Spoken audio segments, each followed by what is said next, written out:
Students, आज मैं आपको बताऊंगी कि आपको इंटरव्यू देते टाइम आपकी बॉडी लैंग्वेज कैसी होनी चाहिए। ठीक है, देखिए सबसे पहले तो एक बात आप ध्यान में रखो कि जो इंटरव्यू होता है, जो भी इंटरव्यू लेता है वो आपसे कुछ भी आउट ऑफ द सिलेबस कुछ नहीं पूछता। जो चीजें आपने सीखी हैं, जो चीजें आपने करी हैं, वही सब कुछ आपसे पूछा जाता है। ठीक है, तो मैं आज आपको ये बताऊंगी कि आपकी इंटरव्यू के लिए बॉडी लैंग्वेज कैसी होनी चाहिए। ठीक है, इसमें कुछ पॉइंट्स होते हैं जो आपको हमेशा ध्यान रखने चाहिए बॉडी लैंग्वेज के।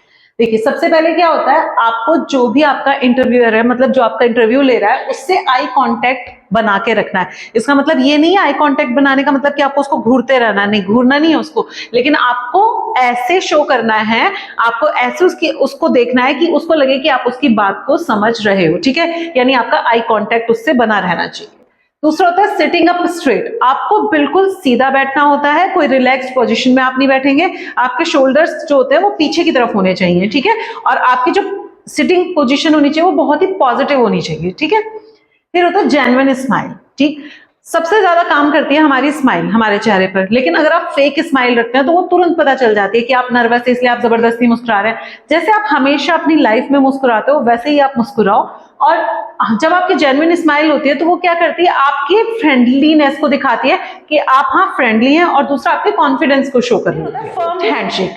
देखिए जैसे कई बार क्या होता है, इंटरव्यूअर आपसे हाथ मिलाते हैं, तो क्या होता है, आपको हाथ मिलाने के लिए उनके हाथ को अच्छे से पकड़ना है, हल्का सा प्रेस करना है और छोड़ना है। ठीक है, ना तो आप बहुत ज्यादा उनको प्रेस करेंगे, बहुत ज्यादा देर तक हाथ नहीं पकड़े रखेंगे, नहीं बहुत कम समय तक उनका हाथ पकड़ के रखेंगे।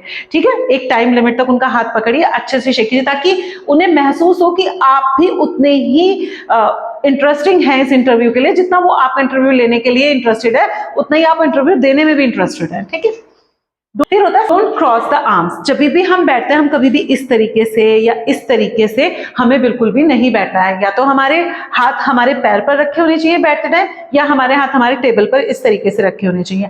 हाथों को ओवर यूज इस तरीके से फेंक फेंक के अपने हाथों को बात नहीं करनी है। ठीक है, हाथों को हमेशा लिमिट में रखना है। Speak clearly and project confident.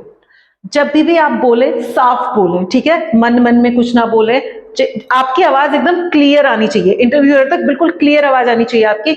इससे क्या होता है, आपका ना कॉन्फिडेंस प्रोजेक्ट होता है कि भाई हाँ, उसको आपको अगर कुछ नहीं भी पता तो भी कोई बात नहीं है, कोई इतनी बड़ी बात नहीं है, कोई टेंशन की बात नहीं होती अगर नहीं आता। सबसे ज्यादा हम यही डरते हैं, उसने कुछ ऐसा पूछ लिया जो हमें नहीं आया तो हम क्या करेंगे। कुछ नहीं होता, अगर वो उसे भी पता है कि आप इंसान ही हो। ठीक है, अगर आप कुछ भूल गए हैं तो आप बोल सकते हैं कि सर मैं भूल गया हूं या मुझे नहीं आता है, लेकिन आवाज जो है वो आपकी कॉन्फिडेंस वाली होनी चाहिए, एकदम साफ होनी चाहिए। ठीक है, मुझे लग रहा है कि आपको ये सब समझ में आया होगा कि किस तरीके से इंटरव्यू में आपकी बॉडी लैंग्वेज होनी चाहिए। नेक्स्ट टाइम मैं आपको बताऊंगी कि इंटरव्यू में किस तरीके के क्वेश्चंस आपसे पूछे जा सकते हैं। ठीक है, थैंक यू सो मच।